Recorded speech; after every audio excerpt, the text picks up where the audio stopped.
bukannya kita nak kutuk sangat. Jadi sekali lagi kami tekankan, semua orang layak mengkritik. Tak kira kau adalah pakar filem ataupun pakar IT ataupun pakar ekonomi, jago sukan dan juga tawan.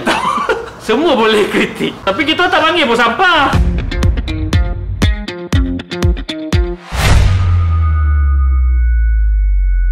Assalamualaikum dan selamat malam. Saya Saja interaction. Assalamualaikum dan selamat malam. Sama kami lagi dalam Straight Out of the Break Episode 4. So dah lama tak ada episod lah sebab tak ada cerita kat wayang kan. Alright, so episod kali ni kami disponsor oleh topeng yang belum ada nama brand, iaitu topeng daripada reviewer kita sendiri juga. Hello, wanakkam wayang people. Yang sekarang mencuburi dalam dijahit sendiri boleh nampak? Sangat berkualiti, rasa selesa. So ni page dia, kau boleh tengok dekat Instagram. Dia buat sendiri di rumah sendiri. Dan tak seperti topeng fabric yang lain, dia ada besi dan dia ada lubang untuk meletak filter. Jadi kau takkan kena saman. Kalau ada rasa nak macam simple-simple sikit, ada colour ni. Kalau rasa nak polka dot, comel-comel kan, ni kalau kau nampak kita punya ni satu-satu sikit tapi nampak corak cantik. Nampak ni. So minggu ni kita nak review cerita Roh yang sudah patutnya keluar bulan Mac lepas. Betul-betul sebelum MCO. Dan Alhamdulillah kita dapat berpeluang untuk menonton premiere lah. Cerita ni baru keluar Mac lepas. So rasanya ramai yang dah tengok. So macam style kita orang, kita review lepas korang tengok. Supaya korang boleh share skor korang. Sedikit info mengenai movie ni, Albert, apa kata? Okay, director Ahmad Rizwan, and also dibintangi oleh legendary Namron, Farah Ahmad, dan juga tak silap anak dia kot yang lagi dua orang kecil, anak lelaki kan rumah, tapi betul. Betul. Kalau salah ni kena ni.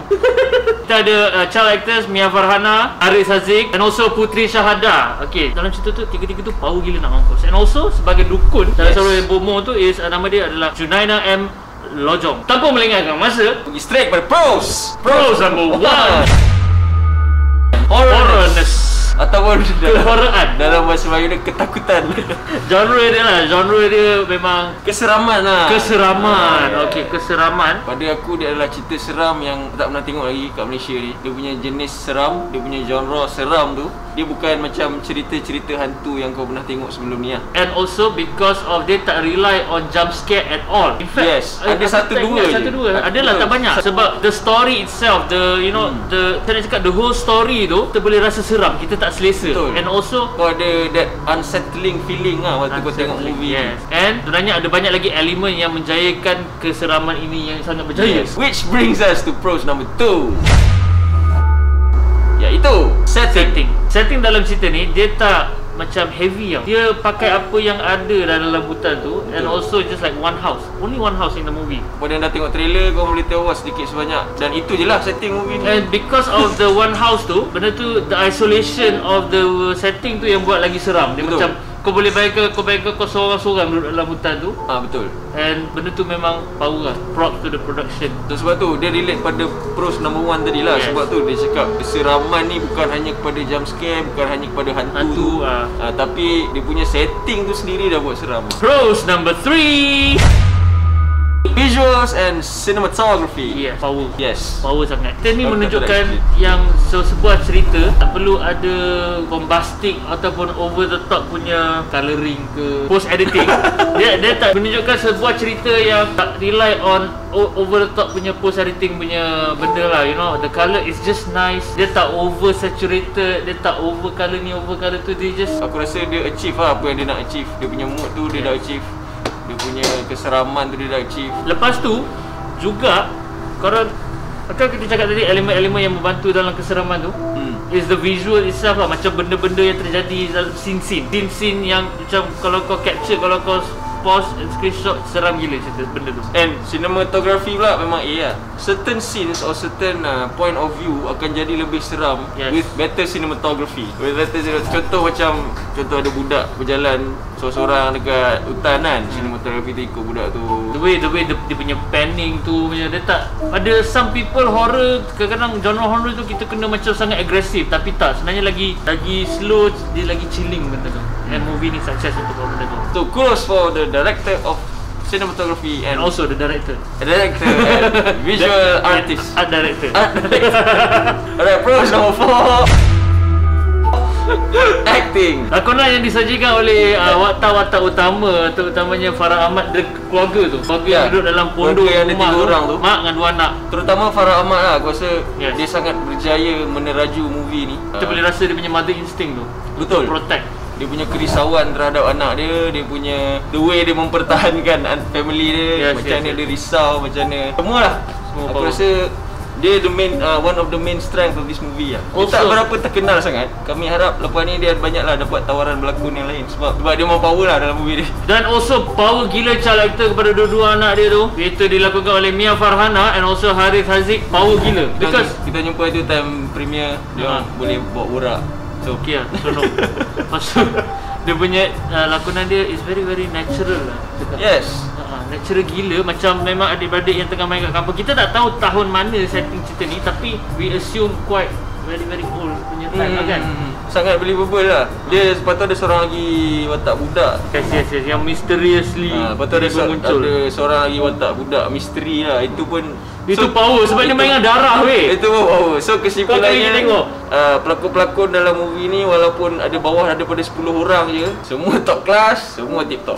Dan tak lupa juga Namron. Bagi aku dia bukan the main, character, tapi setiap kali dia keluar dalam movie, he will own that scene lah. Dia pegang semua scene yang dia dalam tu, dia memang dia pegang. Dia berlakon, dia punya make up dia memang babe. Okay now, kita ni ada juga cons-nya. Ada juga Cons number 1.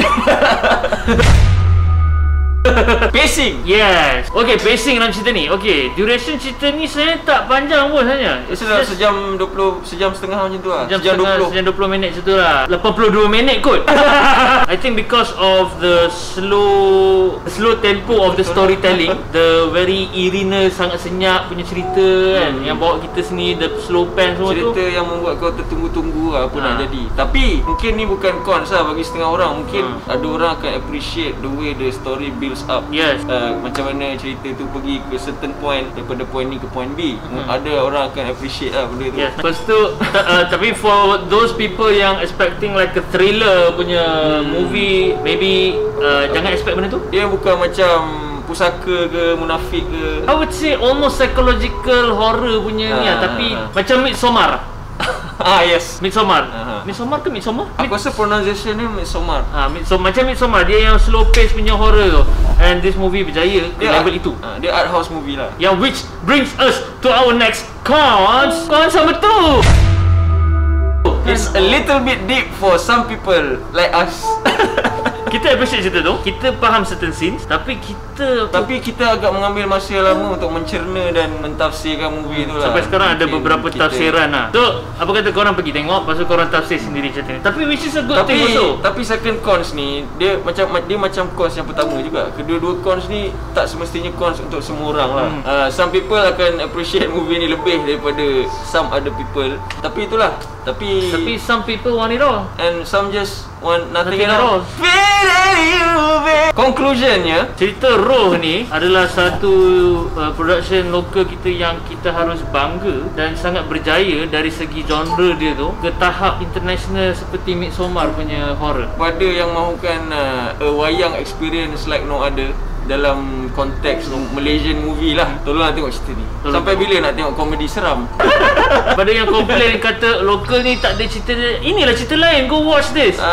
This is something different yang korang kena pergi tengok and stop complaining because our production, our local industry dah orang macam kata mencuba untuk melanggar kenormaan filem lokal kita. So go watch. Jangan duk komplain movie Malaysia sampah, drama Malaysia sampah. And kepada pembikin filem, bukannya kita nak kutuk sangat. Jadi sekali lagi kami tekankan, semua orang layak mengkritik. Tak kira kau adalah pakar filem ataupun pakar IT ataupun pakar ekonomi, jago sukan dan juga tawan. Semua boleh kritik. Sebab movies are for everyone. Siapa nak kritik boleh kritik. It's subjective pun. Tolonglah terima. Janganlah tak boleh kena kritik. Tapi kita tak panggil pun sampah. Okey, kepada yang belum follow, dah 2 follow. boleh boleh follow Instagram Wayang People, boleh follow Twitter Wayang People, boleh subscribe YouTube Wayang People. Tolonglah subscribe YouTube Sebelum kita orang kena bayar untuk buat video YouTube. You kena ambil license. What is that? Sekarang ni kita ambil penuh je lah. Bukannya satu je reviewer yang famous, yang bagus. Macam gaduh kan? Yang lain pun okey ke apa? Kau tak tengok lagi, kau tak tahu. Okay, sekian, terima kasih. Bertemu lagi dalam the next episode of Stay